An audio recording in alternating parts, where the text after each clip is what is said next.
We get to hear from Skip Schumaker. Well, we heard from him. If you haven't listened, go and check it out.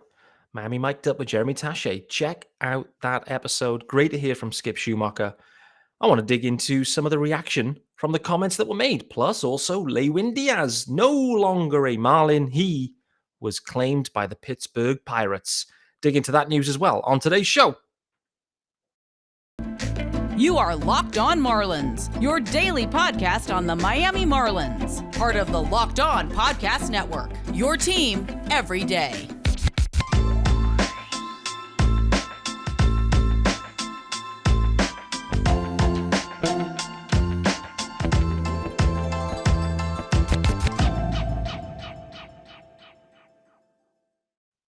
Greetings from England and welcome to Locked On Marlins. This is your daily Marlins podcast. I, of course, am your host, Peter Pratt.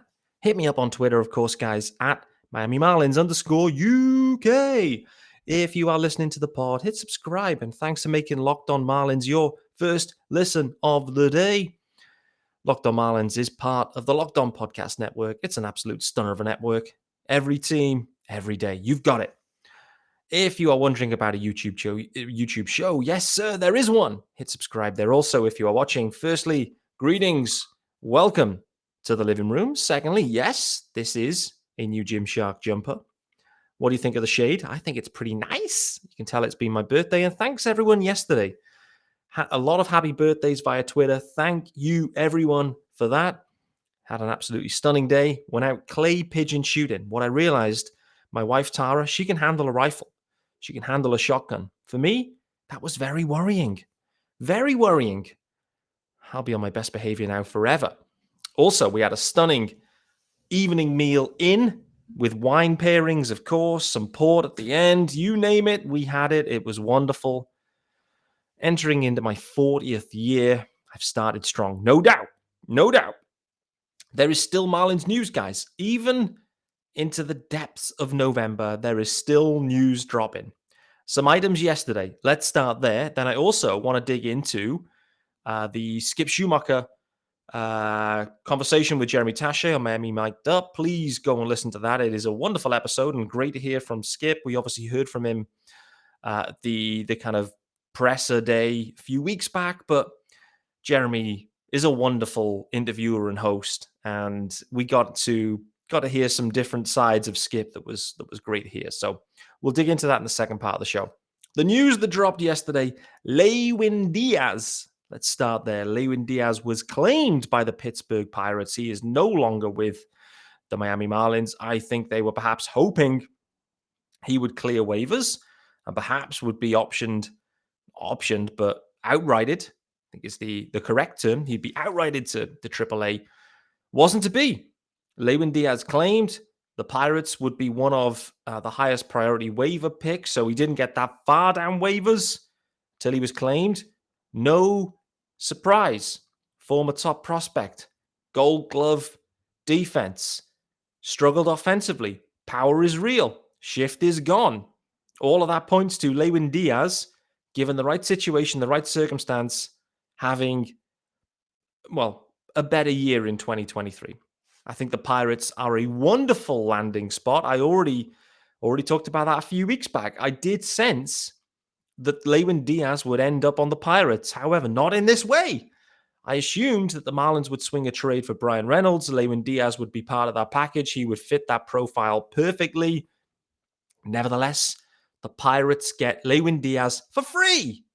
For free. I think it's a wonderful pickup. I think he's got every chance. However, the Pirates have just traded for Ji-Man Choi, I believe. So they now have a bit of a crunch there at first base, but the Pirates, as we know, unlikely to be setting the world alight. Good chance that Lewin Diaz gets an opportunity, maybe an opportunity to be DHing. I don't know. We'll wait and see. The funny thing about it, in my opinion, before we kind of talk about Lewin in general and first base and where that's trending, but the funniest element, Lewin Diaz, okay, relatively inactive on Twitter in terms of posting and tweeting, etc. He's relatively inactive. However, within probably, 3 minutes of the news dropping, that Lewin Diaz had been claimed. Craig Mish on it, by the way, as always. Within about 3 minutes, he's updated his Twitter profile to reflect the fact that he's now part of the Pittsburgh Pirates organization. That is quick. That's fast. Lewis Brinson right now on Twitter is still number 9 and center fielder for the Miami Marlins. Lewin Diaz, relatively inactive. Change that rapido. Is he happy to be a Pirate? I think he is. Is he happy not to be a Marlin? I think he is. In reality, for this one, I sensed it earlier in the year. The relationship, the fit, something had gone awry when he was treated as organizational depth, and he was given an opportunity. Let's be honest, they did end up DFAing home run leader Jesus Aguilar, former stud. They couldn't trade him. They ended up DFAing him to give Lewin Diaz the opportunity, and he didn't grasp the opportunity. So the Marlins all of a sudden have gone from a position heading into 22 and 21, probably in many ways, into a position where 3 guys, 1 spot, 1.5 spots. You got the DH2. And now they're in a position where they have Garrett Cooper, the only first baseman on the roster, the only first baseman perhaps on the 40-man. Yes, you could kind of say Miggy Ro or Charles LeBlanc can do a job over there, but they've gone from that point where they had 3 dudes into 1 to 1 dude that has serious injury concerns based on his history. So the Marlins need to do something at first base. They have to do something at first base. How are they going to address that need? There's a few free agents out there. I've already talked a few weeks back. For me, I'd be all over Josh Bell. All over it. Don't really care about the defense. Defense isn't good. It's kind of bang average. But the stick, switch hitting stick, I've seen him hit bombs at Lone Depot specifically.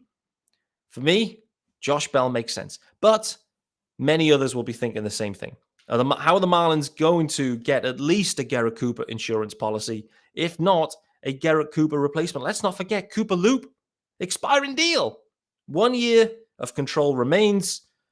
So they have to be planning ahead at first base. What does that look like? And really, there's not tons of options in the organization right now either. Are they going to transition Jacob Berry into a first baseman? Maybe. Makes more sense. Third baseman, Jacob Berry, not a chance in hell. Not a chance, in my opinion, anyway. First base, absolutely. Why not? So is that the plan there? Medium term, a year or 2 years out. For right now, they're going to need at least a backup. And if they're serious, if the Marlins are actually serious, they need more than just a backup at the depth role. Because in reality, Lewin Diaz was the backup. If they weren't serious, Lewin Diaz was the perfect backup. The Gold Glove, the lefty stick, bit of power in there. And importantly for the Marlins, league minimum dough. No options though. So it would have meant they had to commit to Lewin for the year or for however long they wanted to and maybe DFA him then. But that move with Lewin Diaz said to me, they are going to seek an upgrade at first base, or at least an upgrade in terms of the platoon option, perhaps. I don't know. I'm very intrigued to see what they do at first base. I truly am. Truly am, because it's funny how things have shifted so quickly in this spot. And now it's left with Coop, who is fine at first base, but we have to have a backup, a legit backup. And it'd be nice to see some traditional first base power. Let's be honest, like Coop isn't a power hitter. It'd be nice if they could find a traditional bomb blaster at first base as well. Either as a backup, a DH, however you want to phrase it. That's what we'd like to see. So Lewin Diaz is a Pirate. I think the Marlins mismanaged him in terms of his development in the last couple of years. I think it was mismanaged with Lewin Diaz, from the stock that he held to where things trended and ended on a team that just won 69 games. Something's gone wrong. Something's gone wrong with Lewin. I think he's happy, seemingly. Like I said, I've never seen someone change their profile on Twitter that quickly. He was happy to be out of there. He's ecstatic to be gone. I mean, I'm absolutely just reading between the lines, but that's my take on it. That's my take. Relationship soured. He was given an opportunity. He didn't grasp it. And the Marlins cut bait as they seek an upgrade. And rightly so. They have to. If you are seeking a security upgrade, then look no further than our friends over at Simply Safe. If you've thought about securing your home with home security but have been putting it off, you'll want to listen up right now. Locked On listeners can order the #1 rated Simply Safe home security system for, get ready for this one, 50% off. 50% off. It's their biggest offer of the year, maybe of the century, who knows? And you don't want to miss it. Why Simply Safe? I know you're asking that question. Let me tell you, it's a whole home security with advanced sensors for every room, window and door, HD cameras inside and out. Smarter ways to detect motion that alert you only when a threat is real. And even hazard sensors that detect fires, floods, and other threats to your home. Their 24/7 professional monitoring service costs less than $1 a day. Insane value. Less than $1 a day for the 24/7 professional monitoring service. It's less than half the price of ADT's traditional, professionally installed system. So don't miss your chance to save big, huge, on the only security system that I, Peter Pratt, host of Locked On Marlins, would recommend. Get 50% off any new Simply Safe system at simplysafe.com/lockedonmlb. Reminder on that one, it is simplysafe.com/lockedonmlb. There is no safe like Simply Safe. Okay, guys, transitioning away from first base Lewin Diaz. The other news dropped yesterday. Miguel Rojas. Yes, he has blocked another fan, but he is also going back to number 19. Is that news? It's interesting timing, considering Jeff Conine is back with the organization. Miguel Rojas switches from number 11 back to 19. He'd been wearing 19 for pretty much all of his Marlins career, I believe, at least the last couple of years. He went to 11, back to 19. Big news. But another fan blocked. Probably multiple fans blocked. Miggy Ro, back to 19. Is that news? I don't know. Nevertheless, let's get into the conversation that dropped today with Skip Schumaker and friend of the show as well, Jeremy Taché, doing a stunning job on Miami Mic'd Up. And main takeaways. Main takeaways for me, there was at least two of them. The first one, I would say, is that he didn't use the same language as Kim Ang. He didn't say, the record isn't indicative of the roster on the talent, the talent on the roster. He didn't use that language, but he alluded to that. He's aligned with Kim. At least that's the message that's coming out from the front office, that they think this roster, a healthy roster, is good enough right now. Is that true? Do they believe that? Kim has said it multiple times, so I'm going to believe that that is the viewpoint. That's what we heard from Dan Greenlee on Swings and Mishes a good few months back. If healthy, they like this roster. And really, that's what I was hearing out of Skip too. That he was comfortable with the talent here in the main. He talks about the fact that the rotation is one of the best in the game. He's not wrong with that assessment. Let's call that out. In terms of the style of baseball, this is an interesting one, particularly on the back of a day where they announced that you can buy single game tickets for the Marlins for 2023.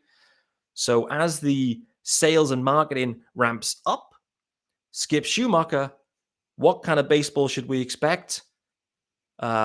Boring baseball. And what he means is that we're looking for fundamentals. We're looking to pitch well, make plays, no errors, and then just try and get the sticks going. Fundamentally, that was the plan last year too, right? It was to win games 2-1, 1-0, 3-2, whatever. It's going to be close games because we're going to pitch well, we're going to field well, and can we get enough offense going to win some games? And really, that's seemingly the same approach. Boring, fundamental baseball. Does that excite you as a fan? I don't know. I actually don't care. If we win games, I don't care.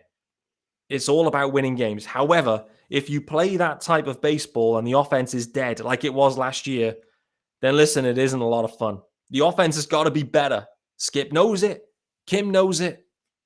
Can the offense be better with a healthy 600 at-bats for Jazz Chisholm Jr. It should be. It can't be any worse, so let's call that out. He's mentioned Jazz. He's expecting him and hoping that he can have at least 600 at-bats. The thing that he called out then, so Kim's happy with the talent broadly on the roster. Skip's backed it up. They've both called out the health concerns. Skip's kind of priority one, seemingly as a manager, is how can I make the right decisions to keep the guys healthy? That's something that's on his mind. Rightly so. The Marlins have had the same problem for multiple years. If you remember back in 2021, they had problems with health, keeping guys healthy, an injury. All of the staff gone. New staff in 22. Then you end up with multiple guys missing lengthy spells.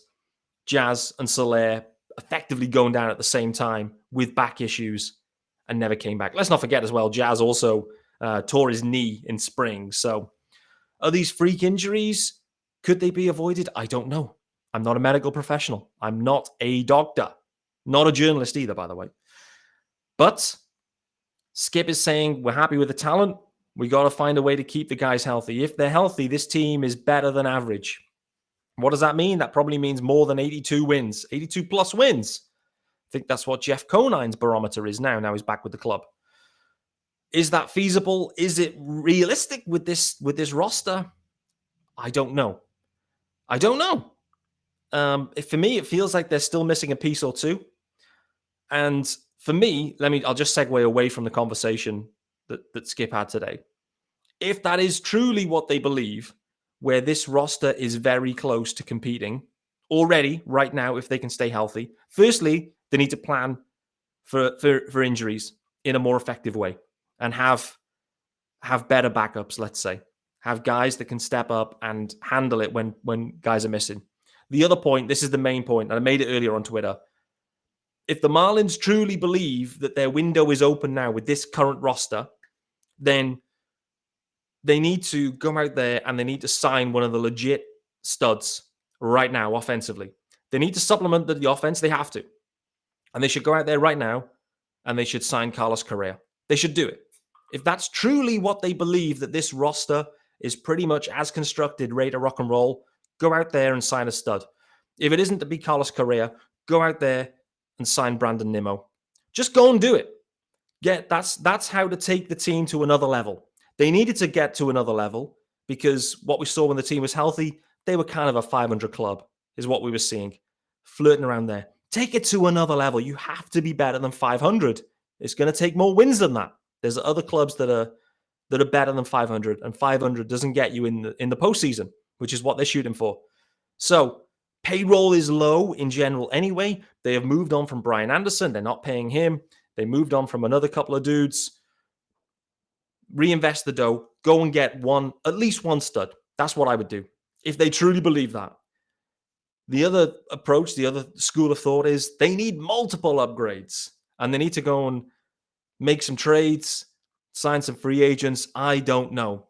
The thing is, for the Fish, why not? Why not go and get Carlos Correa, a proven stud, get him in there, lock him up, do whatever you can do, multi-year deal, get Correa in the mix and build around him and Jazz in that infield. It would be sensational. Sensational. Are they going to do it? I'd be shocked if they did, but that's what they should do. That's what should happen if they truly believe it, that this roster is close to contention. Sign the stud that pushes you over the top, gets you over the top to compete for the postseason. Is that what's going to happen? Unlikely. Then it comes back to you start trading away your major league pitching because they have no other assets elsewhere and it's the offense that needs upgrading. That's the problem. This is the thing for the Fish. Their rotation is one of the best in the game. Keep it. Use money to supplement and plug one or two of the gaps and give you a better chance to succeed. That should be the formula.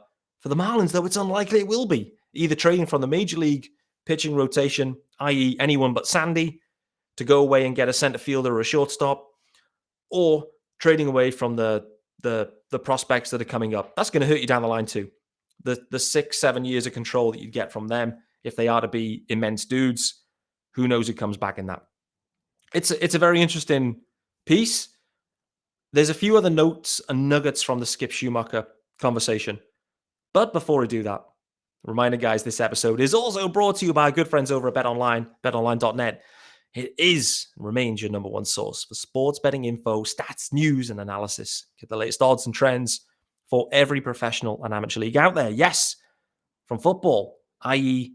NFL, basketball, to soccer, i.e. football, i.e. the World Cup, and esports. They've got it all covered at betonline.net. They're always the fastest and easiest way to get your betting fix. You can head to the website today or use your mobile device to learn more. BetOnline, where the game starts. And where are the Marlins going to be starting in the outfield? This was the other takeaway I had, the other information that was shared from Skip. The expectation is that Brian De La Cruz, fresh off a bomb last night, I believe, fresh off that bomb, that Brian De La Cruz is expected to have at least 500 at-bats for the Marlins in 2023. Brian De La Cruz, right now, if the plan is, he is your starter. He's starting in the outfield. Where is he starting? To be confirmed. Probably left field, because Jorge Soler likely transitioning to the pretty much everyday DH role. What does that mean? De La Cruz in left field, Jesus Sanchez platooning with him. Sanchez can also kind of spot Avi as well in right field, and they can all kind of spot in center field. What does that mean for center field? I think it's unclear. Remains unclear. Where do they go with center field? They should look outside the organization. Like I said, if they truly believe it, go and get Nimmo. Or get a 1-year prove-it deal for Cody Bellinger, or a 2-year with some, an option or whatever it might be. What are they going to do? I think there's still a mystery. I was looking and spending some time this morning looking at Cedric Mullins' baseball savant profile. What does it look like? It looks like he's a very good defender. Okay, that's a good tick. What does it look like offensively? It's been some regression from 21 to 22. Is that a shock? No, don't think it is. He had an amazing 2021, Cedric Mullins, a career year. And in reality, we're expecting it to regress slightly. And it did. Is he still worth it? Should the Marlins seek to acquire a Cedric Mullins? In my opinion, yes. The answer remains yes. Brandon Nimmo, yes. There's other opportunities out there, but for me, this center field conundrum can't be solved with anyone on the current 40-man roster. It can't, because everyone's been tried there and no one has succeeded. They have to upgrade at center field defensively, and ideally in a profile that suits the Marlins, where you can get a leadoff guy that gets on base and has speed. That's what they need. Set the table. They absolutely need it. They also need to consider shortstop badly, because Miggy Ro, yes, he's changed his number. Yes, he's had the wrist surgery, but we're lagging behind other teams, organizations with the lack of production with the stick at shortstop. Mentioned it for many, many months. And like I've said, I'm a big advocate of going out there and getting a Carlos Correa. Just pump some life into that position. Pump some offense. True game changer for the Marlins, in my opinion. We'll wait and see how they actually play it out and what happens. But for me, from Skip Schumaker's conversations, firstly, great dude. Love the interview. Do check it out directly. Skip Schumaker, the other thing too, Jeremy Taché was asking him questions. He was actually listening to the questions, specifically what was being asked, and he gave answers specifically linked to those questions. That doesn't always happen. If you go and listen to some interviews, there's a question asked, and you get an answer that doesn't even relate to what was asked. Skip was intently listening, making sure he understood what was asked, gave Jeremy the answer. Love to see it. Skip Schumaker, to me, I'm just enjoying everything I'm hearing right now. And that does that include the run it back mentality of this roster? I guess the reality is, what can he say right now? What can Skip say? We need to upgrade this position. I don't think he can say that. He has to come in. He can't be challenging any of his dudes. He's trying to create relationships and a good culture. So he can't lambast them at this point, clearly. But Kim is out there peddling that she felt this roster was good enough to compete if the injuries didn't come. So plan for injuries. or flex away from this roster. One of the two has to happen. Probably both. We're out of time for today's Locked On Marlins. I appreciate everyone joining me on Wednesday's episode. I'll be back, of course, tomorrow on Thursday, which is Thanksgiving, right? So happy Thanksgiving to everyone for tomorrow. I'll be back tomorrow giving you your Locked On Marlins treat as you sit back and enjoy the turkey or whatever choice of meat you go with. In the meantime, thanks for making Locked On Marlins your first listen of the day. I am Peter Pratt at Miami Marlins _UK. Hit me up on Twitter. I'll be back tomorrow.